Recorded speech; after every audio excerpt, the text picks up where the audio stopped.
आपसी बात से अलग शांत बैठने का प्रयास और अपने अपने मोबाइल को भी शांत रखने का प्रयास।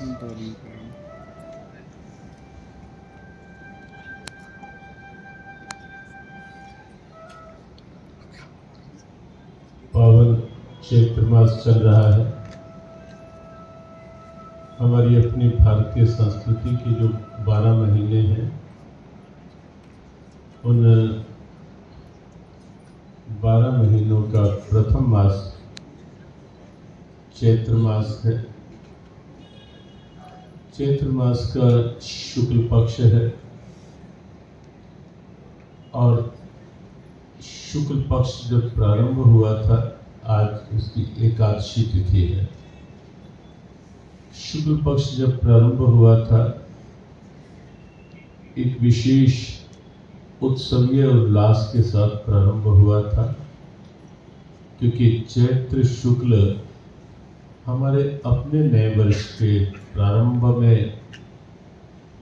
के रूप में है, नव संवत्सर के रूप में।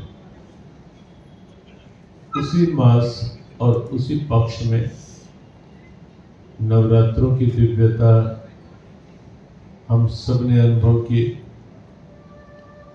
परसों प्रभु राम के पावन प्राकट्य की दिव्यता और जिस ढंग से श्री अयोध्या धाम में रामलला विराजित हुए और परसों रामनवमी के दिन प्राकट्य का समय 12 बजे और जिस दिव्यता के साथ प्रभु राम का अभिषेक स्वयं भगवान सूर्य की रश्मियों के द्वारा हुआ, वह वास्तव में स्तुत्य भी, वंदनीय भी और हमारी भारतीयता, हमारी राष्ट्रीयता, हमारे सनातन का सम्मान भी और स्वाभिमान भी, उस सब की आप सबको शुभकामनाओं के साथ आज एक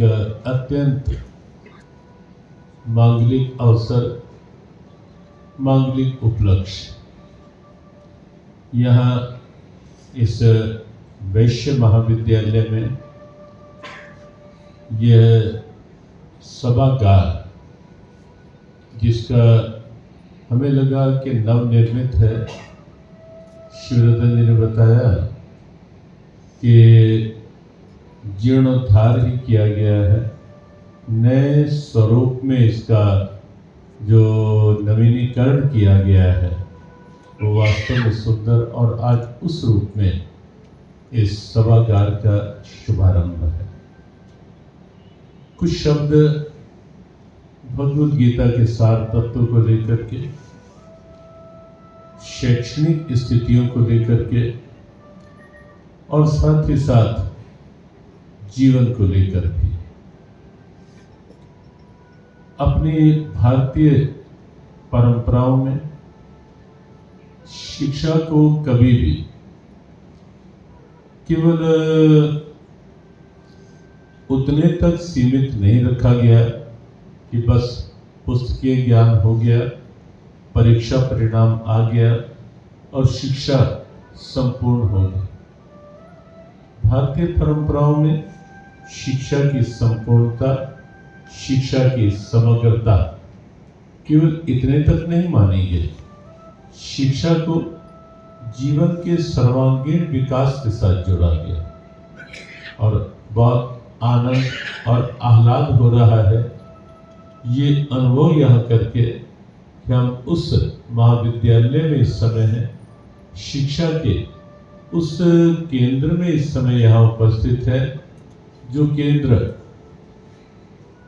जैसा अभी अजय गुप्ता जी ने बताया कि प्रारंभ में विभाजन से पूर्व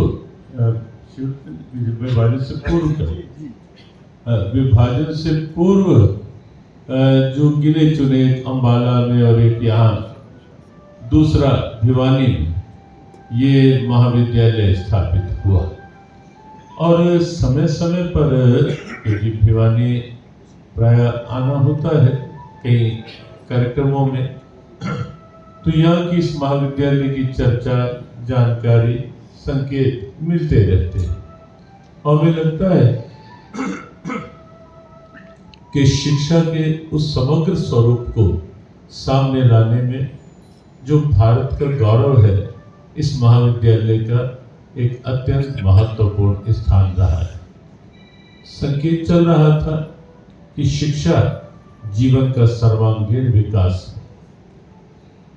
जब हम जीवन की बात करते हैं तो वहां एक पक्ष सामने आता है जो पाश्चात्य विचारधारा, जो वेस्टर्न आइडियोलॉजी कहें, फिलॉसफी कहें, वेस्टर्न कल्चर कहें, कुछ भी कहें, जो एक वहां का विचार सामने आता है।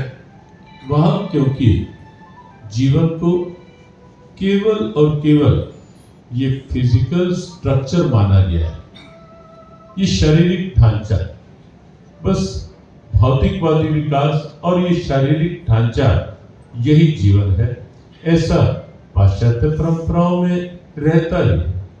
और इसीलिए वहां शिक्षा की बात हो या वहां समग्र व्यवस्थाओं की बात हो, उसमें आप देखेंगे कि वो सब कुछ जो है वो केवल जीविका तक या शरीर की सुख सुविधाओं तक, जो मेटेरियलिस्टिक डेवलपमेंट्स और मेटेरियलिस्टिक फैसिलिटीज, वहीं तक सब कुछ सिमट कर रह जाता है, वहीं तक सब कुछ सीमित हो जाता है। और इसीलिए आप प्रैक्टिकली यह भी देखेंगे कि जितना भी भौतिकवादी विकास हुआ पूरे विश्व में, आप कहीं भी देख ले, किसी शॉपिंग मॉल में, किसी शॉपिंग सेंटर में, वर्ल्ड वाइड आप पाएंगे विचार दृष्टि से देखने पर कि वो सबका सब विकास और सबका सब विस्तार जो है वो आपको मिलेगा केवल और केवल बाह्य सुख सुविधाओं तक के लिए। मार्केट में, शॉपिंग मॉल्स में जो भी आपको मिलेगा वहीं तक के लिए मिलेगा।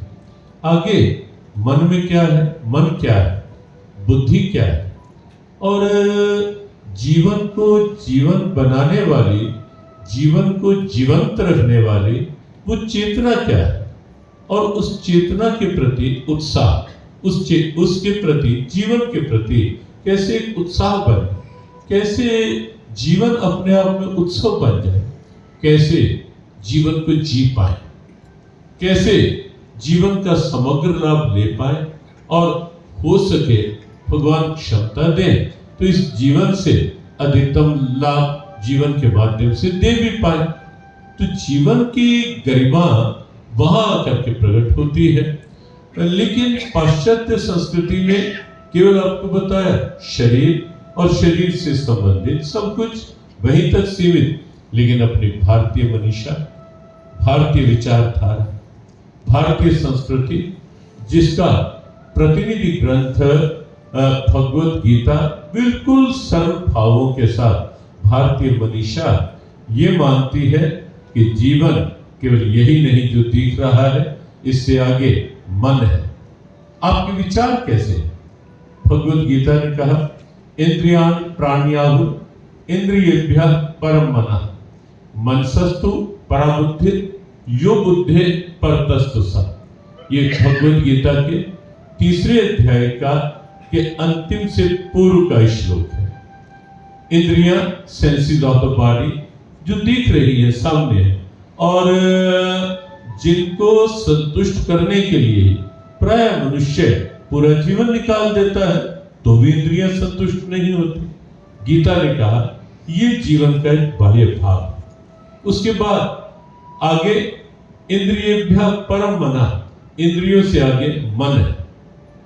मन से आगे गीता ने कहा मनसस्तु पराबुद्धि, बुद्धि है, और बुद्धि से भी आगे गीता ने कहा आत्मा है, चेतना है, जिसके कारण ये जीवन है। ये 4 चीजें गीता के अनुसार समग्र जीवन की परिभाषा है। लाइफ एज होल क्या है? ये 4 मिलाओगे तो जीवन जीवन बनेगा। अब सोचें, विचारें कि शरीर अच्छा हो।